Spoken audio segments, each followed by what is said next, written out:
নমস্কার, আমি astrologer বেদান্তজি। 2026 FIFA world cup আরম্ভ হতে চলেছে, আর বেশি দিন নেই। 11ই জুন 2026 উদ্বোধন হতে চলেছে ফিফা ওয়ার্ল্ড কাপ, এবং 12ই জুন থেকে খেলা আরম্ভ। মেক্সিকো ভার্সেস সাউথ আফ্রিকা, এই দিয়ে শুরু হচ্ছে ফিফা ওয়ার্ল্ড কাপ। এবারের ওয়ার্ল্ড কাপটা একটু বিশেষ গুরুত্বপূর্ণ আছে, কেননা এর আগে যে সকল ওয়ার্ল্ড কাপ ফুটবল হয়েছে সেক্ষেত্রে 32টা দেশের অংশগ্রহণ ছিল, কিন্তু 2026 সালে যে ফিফা ওয়ার্ল্ড কাপ হতে চলেছে সেখানে আরও 16টি দেশ নতুন করে যুক্ত হয়েছে, ফলে 48টা দেশের অংশগ্রহণ রয়েছে এবারের 2026-এর ওয়ার্ল্ড কাপ ফুটবলে। এবং প্রত্যেকবারের যে সকল কালোজয়ী দলগুলো আমাদেরকে ফুটবল খেলায় আনন্দ দিয়েছে তারা তো আছেই, সঙ্গে নতুন নতুন কিছু দলও যুক্ত হয়েছে। যে সকল দলগুলো লাস্ট কয়েক বছর বিশ্বকাপে দাপিয়ে বেরিয়েছে তারা তো আছেই। ফ্রান্স, জার্মানি, স্পেন, ব্রাজিল, এরা তো মাঠের দায়িত্ব এবং মাঠের অধিকার রক্ষা করবেই, বরাবর যেরকমভাবে করে আসছে। এছাড়াও ক্রোয়েশিয়া, বেলজিয়াম, তুরস্ক, এরাও সঙ্গে সঙ্গে দৌড়চ্ছে প্রত্যেকবারের ন্যায়। সুতরাং এইবারের ফুটবল মাঠ আরও বেশি জমজমাট হয়ে উঠতে চলেছে। কিন্তু দুঃখের বিষয়, ইতালি 2006 সালে বিশ্বকাপ ফুটবলে চ্যাম্পিয়ন হয়েছিল, কিন্তু এবারে ইতালি অংশগ্রহণ করতে পারছে না, এটা একটা দুঃখের বিষয়। কিন্তু মোটামুটি বিশ্বকাপে যে সকল দলগুলি অংশগ্রহণ করছে তারা সবাই মোটামুটি শক্তিশালী, এবং আগে আমাদেরকে যেরকমভাবে ফুটবল মাঠে তাদের কৃতিত্ব এবং শক্তি দেখিয়ে পৃথিবীর সর্বত্র দর্শকদের আনন্দ দিয়েছে, আশা করা যাচ্ছে এবারও সেই জিনিস হতে চলেছে।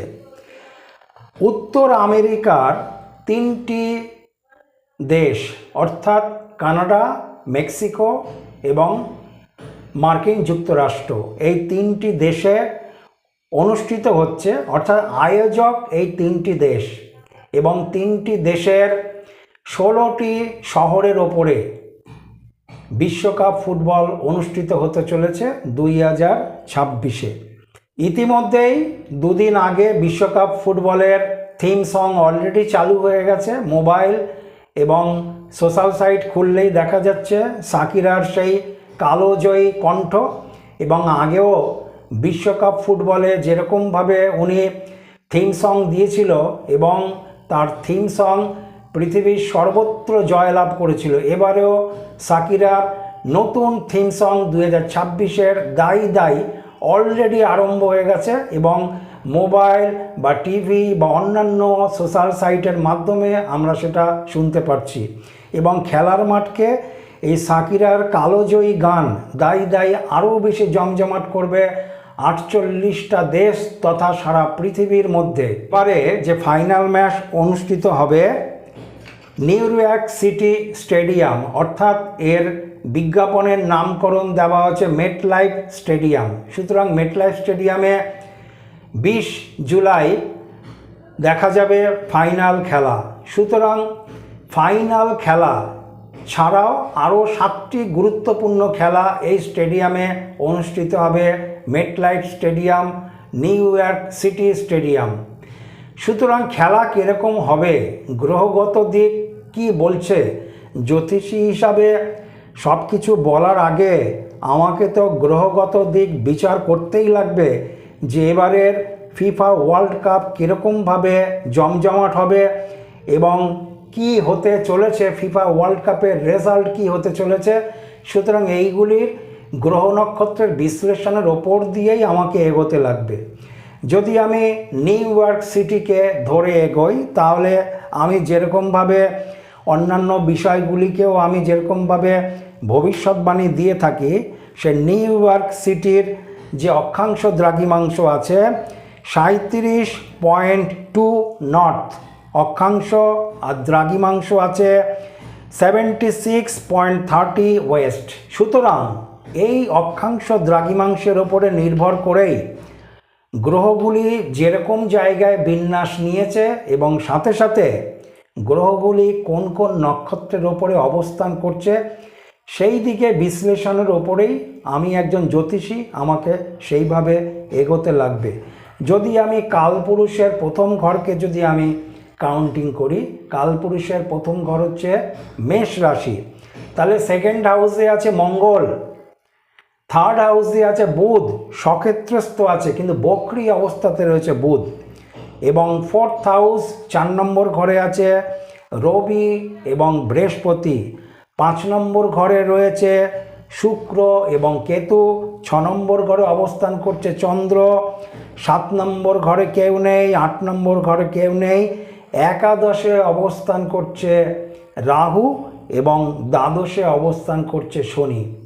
এই হলো মহাকাশে গ্রহ নক্ষত্রগুলির অবস্থান থাকবে যে সময় বিশ্বকাপ ফুটবল চলবে। সেই সময়কালে নিউ ইয়র্ক সিটি বা মেটলাইফ স্টেডিয়াম কেন্দ্র করে মহাকাশে অক্ষাংশ দ্রাঘিমাংশকে নির্ভর করে গ্রহগুলি এই রকম অবস্থাতে নেবে। এখানে একটা জিনিস বলার অত্যন্ত প্রয়োজন আছে, খেলা যে সবচেয়ে বড় গ্রহ সেটা হচ্ছে মঙ্গল এবং বৃহস্পতি এবং রবি এবং শুক্র। এই 4টে গ্রহ সবচেয়ে বেশি সাপোর্ট দেয় খেলাধুলার উপরে। সুতরাং মঙ্গলের অবস্থান কোথায় আছে? মঙ্গল কিন্তু সেকেন্ড হাউসে রয়েছে, কালপুরুষের দ্বিতীয় ঘরে মঙ্গল অবস্থান করছে। এবং আরও একটা উল্লেখযোগ্য বিষয় হলো এখানে রবি এবং বৃহস্পতি চতুর্থ স্থানে, খেলাধুলার কিন্তু গুরুত্বপূর্ণ গ্রহ রবি এবং বৃহস্পতি একত্রিত অবস্থায় অবস্থান করছে 4 নম্বর ঘরে, এটা অত্যন্ত ভালো। এবং 5 নম্বর ঘরে শুক্র কেতুযুক্ত অবস্থাতে আছে, রাহু দৃষ্ট, ফলে খেলাধুলার যে গ্রহ, এবং শুধু খেলাধুলার নয়, যে কোনো ক্রিয়েটিভ লাইনের গ্রহই হচ্ছে ভেনাস বা শুক্র। শুক্র কিন্তু অ্যাপ্লিক্টেড আছে রাহু দ্বারা। অপরদিকে চন্দ্র এবং শনি 180 ডিগ্রির মধ্যে রয়েছে। সুতরাং এইগুলো গ্রহগুলোর অবস্থানে আছে, কিন্তু উল্লেখযোগ্য বিষয় হলো গ্রহগুলো প্রকৃতপক্ষে কেউ কোনো কাজ সেরকমভাবে দিতে পারে না। কাজ দেয় গ্রহগুলো কোন নক্ষত্রের ওপরে অবস্থান করছে। নক্ষত্রের ফলাফল নির্দেশ করে গ্রহগুলির ফলাফলকে। সুতরাং মঙ্গল কিন্তু অবস্থান করছে রোহিণী নক্ষত্রে, অর্থাৎ চন্দ্রের নক্ষত্রে মঙ্গল আছে। মঙ্গল হচ্ছে খেলাগুলা সবচেয়ে ভালো এবং শক্তিশালী গ্রহ। সে মঙ্গল তার সেই মঙ্গল রয়েছে চন্দ্রের নক্ষত্রে, রোহিণী নক্ষত্রে। এরপরে আমি আসি বৃহস্পতি। বৃহস্পতি অবস্থান করছে পুষ্যা নক্ষত্রে, অর্থাৎ শনির নক্ষত্রে। এটাও খুব ভালো জায়গাতে আছে। বৃহস্পতি শনির নক্ষত্রে কিন্তু যথেষ্ট ভালো ফল দেয়, এবং বৃহস্পতি আমি আগেই বলেছি চতুর্থ স্থানে বৃহস্পতি আছে। তারপরে আমি বলছি শনি রেবতী নক্ষত্রে, বুধের নক্ষত্রে আছে। শনিও কিন্তু ভালো নক্ষত্রে অবস্থান নিয়েছে। এরপরে যদি আমি আসি চন্দ্র চিত্রা নক্ষত্রে, মঙ্গলের নক্ষত্রে অবস্থান নিচ্ছে। সুতরাং মেন যেই গ্রহগুলো, সেই গ্রহগুলো কিন্তু বেশিরভাগই ভালো নক্ষত্রের উপরে অবস্থান করে রয়েছে।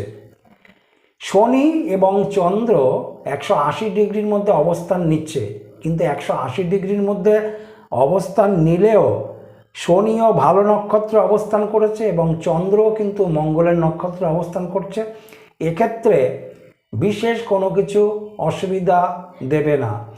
গ্রহগুলির টোটাল এই বিন্যাসকে যদি ব্যাখ্যা করা যায়, সেক্ষেত্রে আমি বলবো এবারের বিশ্বকাপে আমি আগেই বলেছি নতুন করে 16টা দেশ যুক্ত হয়েছে এবং টোটাল দেশ আছে 48টা।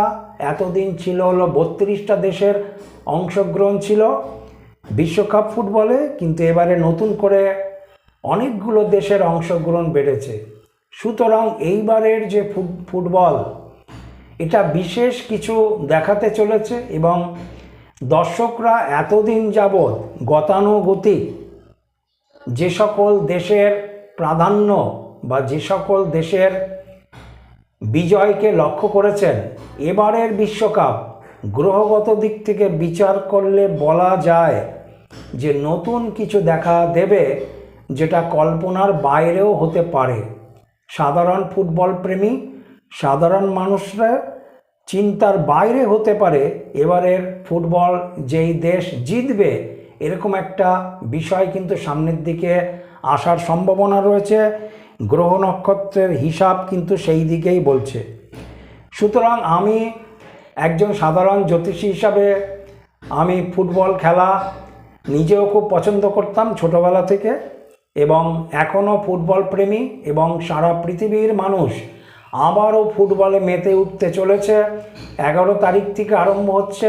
অলরেডি শাকিরার কালজয়ী গান আরম্ভ হয়ে গেছে, ইউটিউব খুললেই পাওয়া যাচ্ছে। দাই দাই, এবং সর্বত্র জমিয়ে উঠছে শাকিরার সেই কালজয়ী বিশ্ববিখ্যাত কণ্ঠ, পপ সিঙ্গার। সুতরাং আগামী দিন একদিকে জ্যোতিষশাস্ত্রের হিসাব, অপর দিকে খেলোয়াড়দের পারফরম্যান্স, সঙ্গে সঙ্গে কে জিতবে কে হারবে। সুতরাং আমার ফেসবুক এবং ইউটিউব চ্যানেলে আমি আলোচনা করব এবং অনেক কিছু আপনাদেরকে আমি আশা করব উপহার দিতে পারবো।